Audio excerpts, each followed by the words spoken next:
écoutez Radio Ma'arif.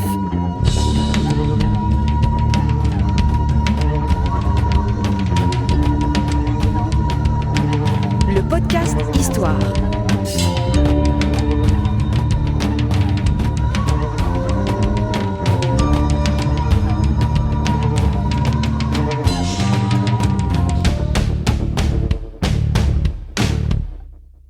Le podcast Histoire est produit avec le soutien de Maroc Télécom. Bienvenue sur Radio Ma'arif, nouveau podcast Histoire avec notre enseignant-chercheur Rahal Boublik qui est à l'Institut des études africaines, qui est aussi professeur à l'université Mohamed Khamis à Rabat. Tout va bien? Tout va bien. La famille, les amis. Alors, marhaba bik encore une fois sur notre podcast. On a envie de parler de traite d'humains. On a envie de parler d'esclavage. On a envie de comprendre ce qui s'est passé parce qu'en fait, c'est un sujet qui est très peu abordé et sur lequel malheureusement on a peu d'infos. Et c'est pour ça qu'on vous a demandé de nous éclairer sur ce point, s'il vous plaît. D'accord. En parlant des esclaves, la traite des esclaves, il faut bien noter que l'esclavage n'a pas de religion, ni couleur, ni race, ni toutes les sociétés à travers l'histoire, en Europe, en Asie, en Amérique, tout ça, ils ont pratiqué l'esclavage. Comme vous savez, l'être humain avant, les guerres entre les groupes, on assassinait les prisonniers. Au moment où on a commencé à capturer les laisser en vie, ils étaient considérés comme esclaves.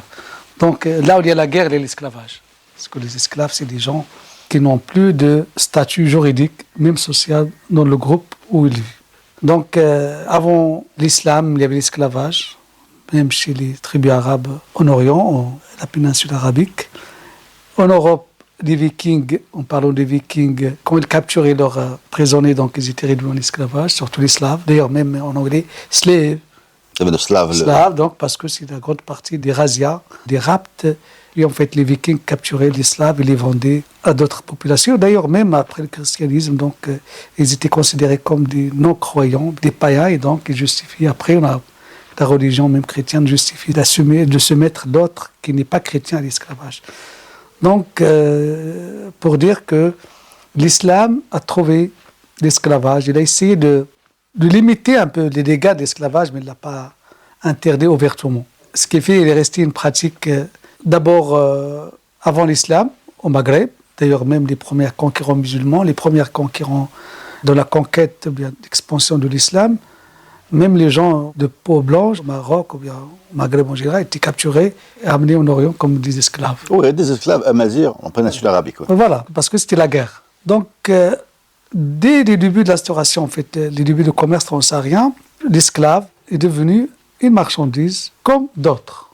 Sauf avec une différence, que c'est une marchandise qui parle, qui a une âme. Et les juristes étaient un peu perplexes, c'est une marchandise, mais il n'est pas comme les autres marchandises. Mais un humain, mais il n'est pas un humain. Parce que pour rendre l'esclave une marchandise, il faut le chosifier. Il faut lui enlever son humanité. Voilà, une chose. Mais cette chose-là, il est animé quand même. Mais un jour même, il peut être musulman.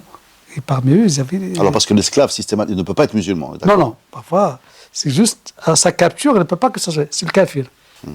L'infidèle. Un musulman ne peut pas être considéré comme esclave sur le plan juridique. Sur le plan de la charia, on ne peut pas capturer quelqu'un de musulman et le considérer comme esclave. Mais, il y a toujours un mais, toujours on essaie de ôter son islamité pour légitimer comme quoi il est pas. Parce que parmi, surtout, les grandes parties de ces esclaves qui venaient de pays du Soudan, à l'époque du Soudan occidental, parmi eux, il y a des musulmans. Mais ne les considérez pas comme des musulmans parce que ça ne les arrangeait pas.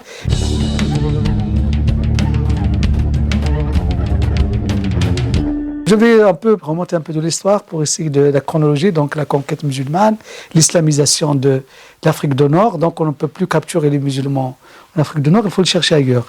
Il faut chercher toujours dans les frontières. D'ailleurs, toujours l'esclavage, c'était les frontières. Quand on a parlé, en Europe, c'était aux frontières de l'Europe, avec les Slaves. Donc maintenant, les frontières de l'islam, c'est poussé vers l'Afrique du Nord, donc on ne peut plus capturer les Amazirs d'Afrique du Nord. C'est repoussé vers ce qu'on appelle le pays du Soudan, le Ghana et l'empire de Mali et l'empire de Songhai. Donc, ils sont des musulmans, on ne peut pas capturer les... Hein. Et avec la fondation des grands empires qu'on a dit tout à l'heure, surtout Ghana, Mali et Songhai, ces empires, c'est eux l'intermédiaire, c'est eux qui capturaient sur leurs frontières sud. Ça n'a jamais été les Maghrébins, ou bien... Qui sont allés directement capturés. Voilà. Il y avait déjà dans la société africaine, l'esclavage, c'était l'esclavage domestique, C'est-à-dire, il fait partie de la structure sociale, parce qu'une société stratifiée où l'esclavage est instauré comme institution, avant même l'islam. Mais avant, on ne vendait pas, parce que c'était domestique, c'était de la famille, c'était esclave en famille. Au moment où on a besoin des esclaves, donc les rois des empires soudanais qui étaient des musulmans, d'ailleurs, Mansa Moussa a fait le pèlerinage. Bien sûr. Et Mohamed El Hajj, Mohamed le Grand de son règne aussi a fait le pèlerinage. Donc, ils avaient le statut de roi musulman. Et ils ont organisé toute l'économie d'esclavage parce qu'ils sont dans une société d'esclavage. Donc, ils ont commandé des rapts, organiser des rapts. Et d'ailleurs, à Borno aussi, le royaume de Borno, son roi, ce sultan était aussi musulman. Il organisait des rapts aux frontières du royaume. Dans les tribus rivales. Tribus considérées comme non musulmanes. Ouais. Voilà, pour justifier l'esclavage. Il les vendait aux commerçants maghrébins, qui les ramenaient vers le nord, avec des caravanes. Sauf que parmi même cette population, il y avait des musulmans. Mais les vendeurs et les commerçants ne les considéraient pas comme musulmans. Mais d'ailleurs, quelques-uns, en arrivant au Maroc, par exemple, le premier port marocain, ils disent que nous sommes des musulmans. Mais le négrier n'est pas à son intérêt que... Bien sûr, il perd la valeur. C'est un produit donc, qui était d'abord domestique. Pardon, c'est hommes et femmes. Hommes et femmes. Sauf que, en grande partie, c'était des femmes. Oui, c'est ça. Parce que c'est des domestiques. L'esclavage, en fait, les personnes amenées de l'Afrique, de Bilad Soudan, c'est-à-dire le Mali, le Sénégal, le Côte d'Ivoire, la Côte d'Ivoire, en fait, l'espace Sahel-Saharien, en fait, le sud du Sahara, parce que le Nouba et le Soudan, c'est vers l'Égypte. C'est ça, la Nubie. Voilà, c'est la Nubie. Donc, pour rester un peu concret, le cas du Maroc, les caravanes apportaient les esclaves. Donc, les premiers ports, si je le mets ça, plus tard, quand Tindo était premier marché, c'était à Tindo, bien à Glmim, au 19e siècle, les grands marchés, à Ilir aussi, le grand marché d'esclaves. Et après, il est acheminé vers Marrakech, vers Souera, vers les villes du nord. Mais l'esclavage au Maroc, c'était pas esclavage de plantation. Souvent, on fait le parallèle entre les Américains. La traite des esclaves au Maroc avec transatlantique. Transatlantique, c'était pour les plantations au Brésil d'abord, et après le Caraïbe, et l'Amérique centrale, et après l'Amérique. Au Maroc, c'était pas pour des plantations, c'était domestique. Il y a la campagne marocaine, donc il y avait des esclaves qui travaillent de l'agriculture, mais c'est pas en considérant une société esclavagiste au moment où l'esclavage est nécessaire pour l'économie. Que 50% de l'économie est fondée sur l'esclavage, sur le travail des esclaves. Oui, c'est le sud des États, c'est le coton par exemple. Voilà, c'est le coton, c'est la caille. Dès que là, donc c'est pas une société esclavagiste. C'était un produit de luxe. C'est-à-dire, on n'a pas besoin nécessairement des esclaves. C'est-à-dire, on n'a pas besoin pour l'économie. Mais le confort. Le confort. Et bien sûr, on l'exploite aussi dans l'agriculture et dans d'autres activités, plus tard avec Moulay Ismail, l'armée. Oui, et Ahmed Mansour sur le sucre, non, aussi? On parlait du sucre à côté de Chichawa, Chichawa dans le sud, oui. Le sucre, le canne à sucre. La conquête de Tombouctou, en 1591, donc les premiers cadeaux envoyés au sultan, Ahmed Mansour, c'était entre autres des esclaves, un grand nombre d'esclaves. Ces esclaves envoyés, Ahmed Mansour les a réservés pour l'armée. Mais il n'y a pas de traces tangibles. On n'a pas, en fait. Sur les plantations, on n'a pas de traces. Voilà. Qu'on a employé parce qu'on fait toujours un parallèle avec l'Irak, quand il y avait la révolte des Noirs, des esclaves, la révolte des esclaves, parce qu'ils étaient employés dans les plantations en Irak. Mais au Maroc, il n'y a pas une exploitation de masse des esclaves dans le domaine agricole, surtout dans le domaine domestique, l'armée, et dans des activités comme des domestiques. D'accord, de maison. Les marchés, donc à Marrakech, à Fès, à Tanger, les grandes villes, il y a toujours un marché des esclaves. Sur le plan juridique, une interprétation très conservatrice, rétrograde, de textes religieux pour justifier l'esclavage. On parle d'une interprétation de textes sacrés. Je ne parle pas, moi, de ça, le Coran, le Hadith, il a justifié, mais l'interprétation qui était donnée par le ulama, si on parle de cas de la Mauritanie, de Maroc, tout ça, c'était dans le sens que il est légitime d'avoir des esclaves. Bien sûr, c'est vrai, fin du 19e siècle, on a des grands fuqaha, des grands savants, mais il y a des lettrés qui ont protesté contre ça, comme Nasiri, qui a écrit une fatwa, parmi les premières fatwas contre l'esclavage. Et d'ailleurs, même avant lui, quelques fuqaha, ils ont protesté. C'est quelle période, Nasiri? C'est la fin du 19e. Ah, Nasiri, l'historien? L'historien. Ah, il était aussi... Ah, il était contre, donc il a assisté en fait, au marché de Salé. Le Slaoui, c'est ça? Le Slaoui. Il a écrit, il a dit que « Al-Aslu fi l'insan al-hurriya ». L'origine, c'est la liberté, pas l'esclavage. Là, on est au 19e, mais moi, la question que j'ai beaucoup de questions. La première, on parle d'Africains. Est-ce qu'on peut parler d'Européens? C'est-à-dire que, par exemple, il y avait une industrie à l'époque de Moulay Ismail, du captif européen, qui était alimentée également par la piraterie, etc. Bon, il y a même eu des raids qui ont été faits jusqu'en Europe ou les côtes européennes pour récupérer des captifs, moyennant rançon. ces gens-là, c'est plus des otages que des esclaves. C'est ça. Voilà, moi, je ouais. par ça, parce qu'on peut toujours être libéré. C'est ça. Ah oui, l'autre ne peut pas. D'accord. Okay. L'autre, c'est clair. Tahrir al-Raqaba ou bien ça. Deuxième chose, l'esclave, donc il est vendu sur un marché à esclaves, il finit dans une famille où il est affecté des tâches ménagères. D'accord. Est-ce que c'est bien vrai qu'il y a également des tâches sexuelles? Pour les femmes. Oui. Et les eunuques, ça c'est autre chose. Ça, ils sont rares parce que ça coûte cher de fabriquer des eunuques. D'accord. Alors les eunuques, il faut le dire, c'est les hommes qui sont castrés voilà. pour surveiller les femmes. Non, avant que ça soit surveillé. Ah d'accord. Qu'on achète un esclave, on le castre, ça coûte cher. Parce qu'on peut castrer 10, il y aura 2 survivants. Ouh là là.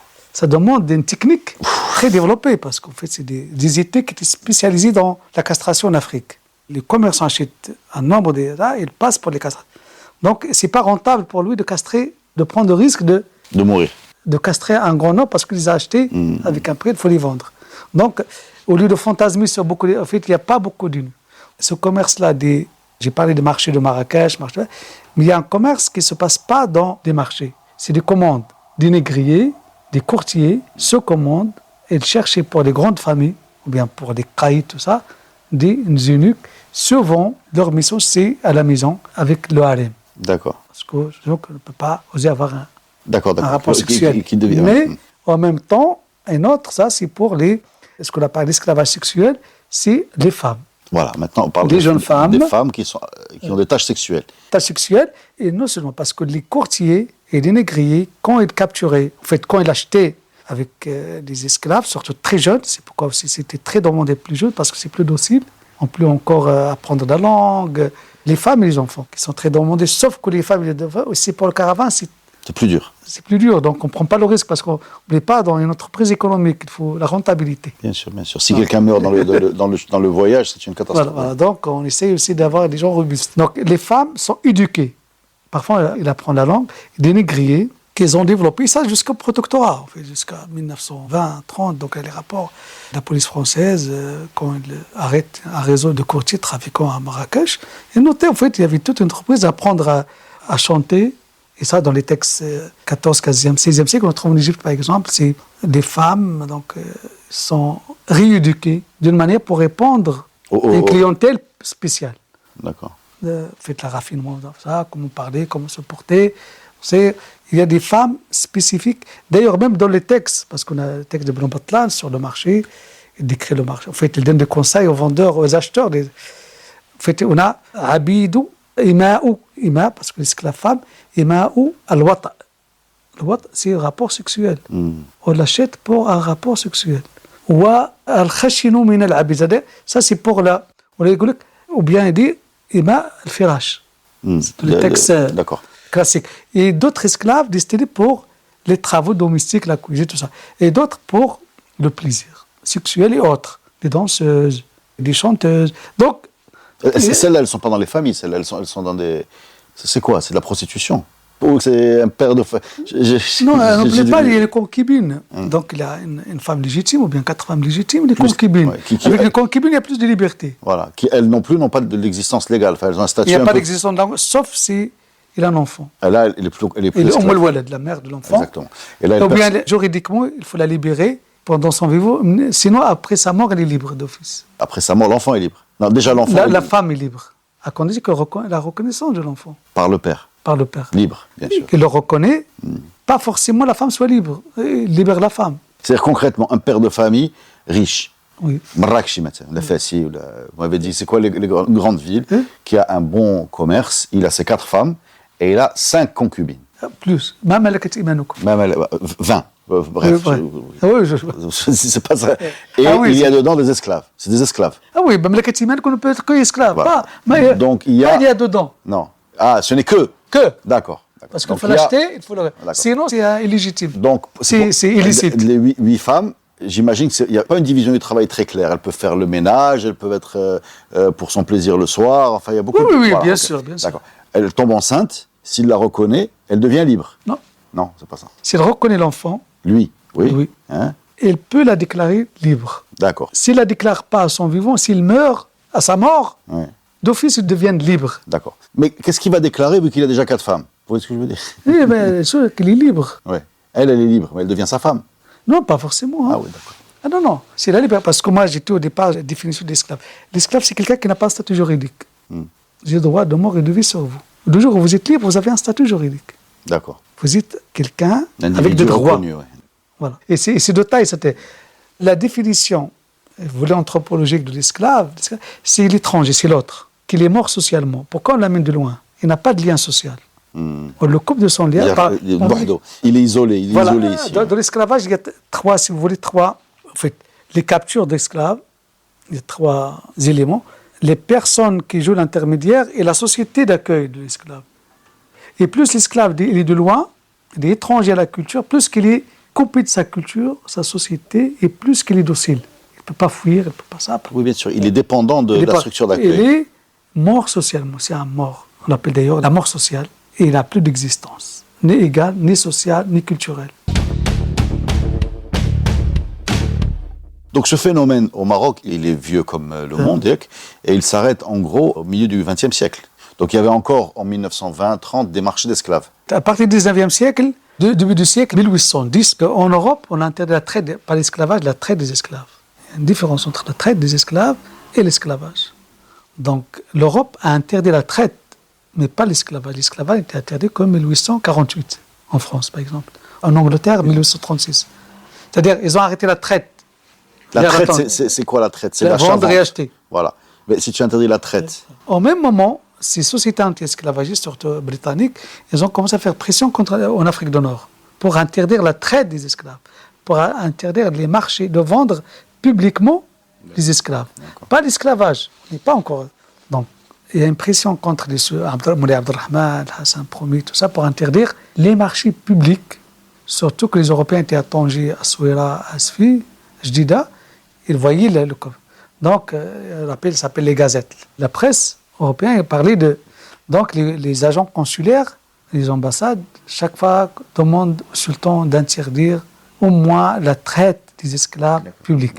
Donc, 1905, déjà à la fin du XIXe siècle, le sultan a décrété, d'ailleurs, tout esclave qui fuit son maître, il est libre. Mais il faut soit protégé par le Makhzen. Toujours... des esclaves, un esclave fouille son maître, mais il part à l'armée pour intégrer l'armée. Parce que c'est là où il est protégé. En 1905, le marché public était interdit. Mais à l'intérieur, c'est juste devenu un commerce très clandestin. D'accord. 1912, votre question, je n'ai pas encore. Le protectorat. D'office, l'esclavage est interdit parce qu'il est interdit en France. 1848, c'est interdit l'esclavage. Tunisie, c'est 1880, avant la France, 42. 240 ans par là. Sauf qu'au Maroc, l'IOT, les premiers officiers français qui exerçaient au Maroc, ils ont trouvé ils ont repéré, informé de l'existence de marché des esclaves dans les marchés hebdomadaires. Ils ont écrit les premiers rapports. Qu'est-ce qu'on va faire? Est-ce qu'on va interdire? Là, c'est le domaine du sultan. Parce que c'est l'islam. Mais en même temps, les gens, les courtiers, les commerçants, les grands bénéficiaires, c'est les grands qaïds et les grands pachas. C'est eux qui organisent ce réseau clandestin de commerce. Ces qaïds, ces bachas, la France a besoin d'eux. Elle s'appuie sur eux, bien sûr. Donc, chaque fois... Donc on laisse faire. On laisse faire. Surtout en 1912-13, on a besoin d'eux. On n'a pas encore fait de conquérir tout le pays. On a besoin. Donc, à fur et à mesure que la France progresse dans sa conquête militaire, jusqu'à la Haute Atlas, Tombouctou est occupé, donc il n'y a plus d'esclaves qui venaient, il n'y a plus de caravanes. Donc, on s'est rabattu sur Sus. Comme si les enlèvements enlevaient des enfants et les vendre passe-partout le Dante et après Marrakech, comme domestique. Et couvert tout ça par des grands caïds comme les Glaoui. À Marrakech, avec lui, en fait, il a des courtiers qui sont à son service. Et un réseau, c'est avec les caïds locaux à Sus pour acheminer les esclaves vers... Donc il n'y a plus de problème de musulmans, pas musulmans. Ah non, il n'y a plus. Parce que voilà, il n'y a pas de religion. Et ça, donc, parfois, les petites filles étaient employées dans la prostitution. Bien sûr. Ça. Et chaque fois qu'on démonte là un réseau, on trouve derrière lui un pacha, un caïd que la France, le protectorat, le protège. Donc, le rapport de police arrive et le protectorat, ici, les affaires indigènes, il dit non, il nous a rendu un service. D'accord. Jusqu'à 1921, 1922, un circulaire contre la traite, l'esclavage, mais n'a pas été. L'esclavage au Maroc, il est mort. Naturellement. Sa belle mort, avec le temps. L'évolution de la famille marocaine, l'évolution de la société, petit à petit, a commencé, c'est vrai, avec l'indépendance. on ne peut plus parce que, surtout que le Maroc a adhéré à l'ONU, la Charte des droits de l'homme, et surtout la Constitution de 1961, pour ne pas dire des bêtises, 61-62, qui a dit que tous les Marocains sont égaux. C'est le seul texte qu'on a que l'esclavage est interdit. Tous les Marocains sont égaux devant la loi. C'est cette astuce-là, on n'a pas interdit. Esclavage.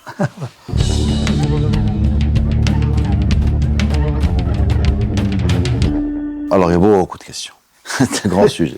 La première, comment un homme esclave peut devenir libre? C'est les musulmans. Donc, deux choses. Non, mais s'il est employé dans une maison, je ne sais pas, et qui devient musulman, il peut acheter. Ils ont perdu, parce qu'en fait, ils ont perdu leur capital. Et il est sophistiqué. Là, non, il faut que le maître le libère. Tahrir al-raqaba.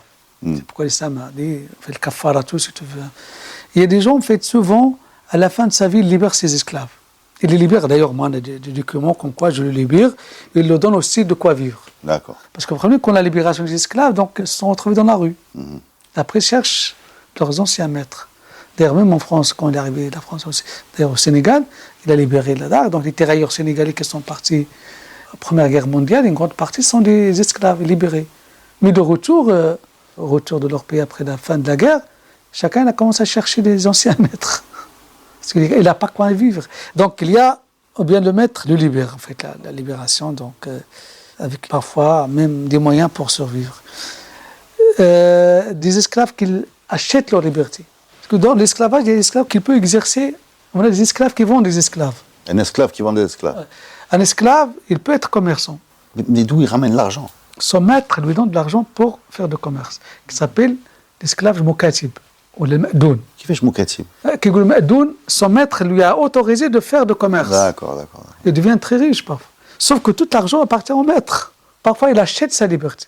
Mais la grande partie de la liberté, c'est à la fin de sa vie, donc la libération des esclaves, ou bien il fuit. On a toujours l'abd al-abiq, c'est-à-dire il a fui son maître et après il disparaît de la nature et il demande refuge ailleurs. Donc s'il n'est pas libéré par le propriétaire, donc c'est un bien, c'est-à-dire que son fils, on peut hériter de l'esclave de son père, de femme, homme. C'est un bien. C'est un vrai bien, quoi. Il n'y a pas de. C'est un vrai bien. D'ailleurs, donc même Jish al-Bukhari, quand Moulay Ismail, voulait former une armée professionnelle. Oui. Il a demandé l'achat de tous les esclaves au Maroc, tous les Noirs, tous les esclaves. Mais les gens, ils étaient libres après. On a commencé à chercher sur 3-4 générations leur origine pour prouver qu'ils sont des esclaves, qu'ils n'ont pas attestation, ils n'ont pas comme quoi ils sont libres.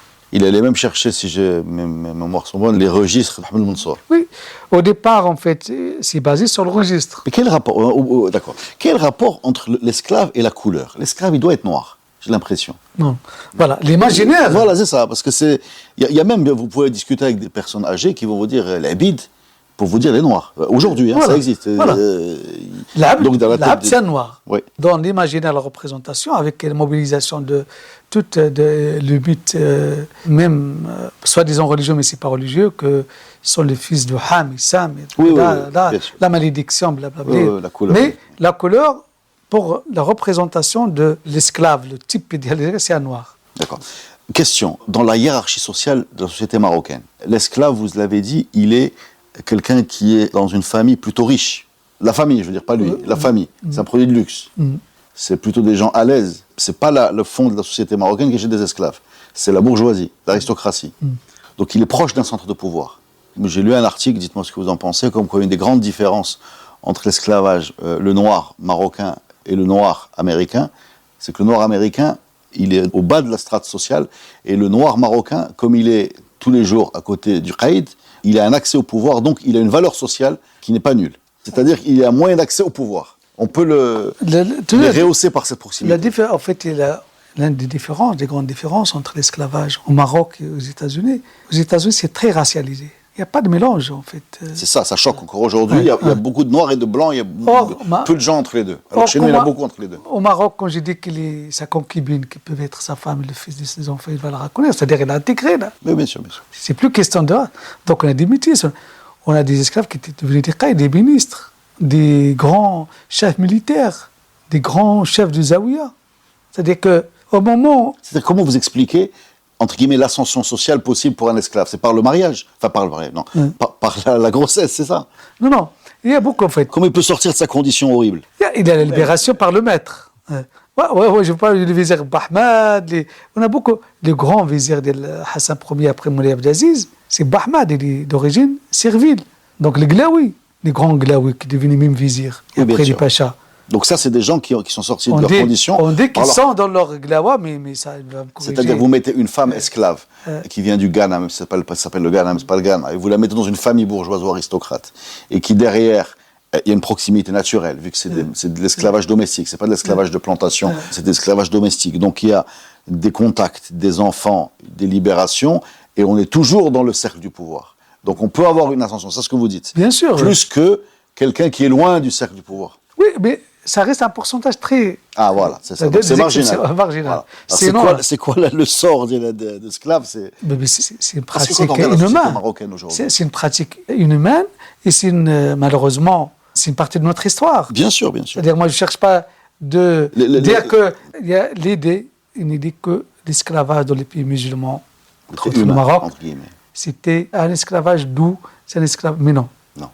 L'esclave, c'est un esclave. L'esclavage, c'est ôte à la personne son humanité, c'est de l'esclavage. Alors je vais vous dire, ce mythe que vous êtes en train de décrire, il est même, je l'ai lu même dans des textes français, où j'ai lu des choses, alors je lis beaucoup de littérature coloniale, où on peut lire des choses comme entre le maître et l'esclave au Maroc, il y a moins de différence, et il ne parlait pas de différence physique, il ne parlait pas de statut. Il disait, ils voient le monde pareil, ils vivent un peu ensemble, plus que le maître et l'esclave. Bien sûr. Voilà. C'est quelque chose qui est... Le texte des voyageurs, donc fin du 19e siècle, on a beaucoup de textes, ils disent que, voilà, donc si vous dites qu'on parle d'esclavage, il ne faut pas se référer au modèle américain. En fait, c'est pas ça.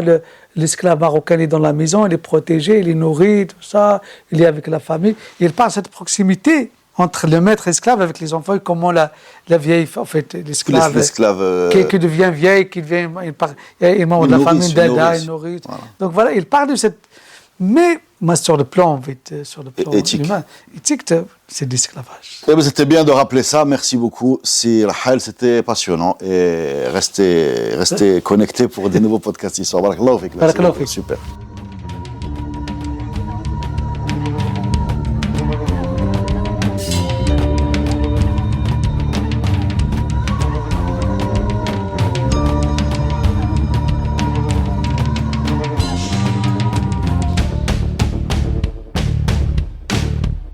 Le podcast Histoire est produit avec le soutien de Maroc Télécom. Maroc Télécom, un monde nouveau vous appelle.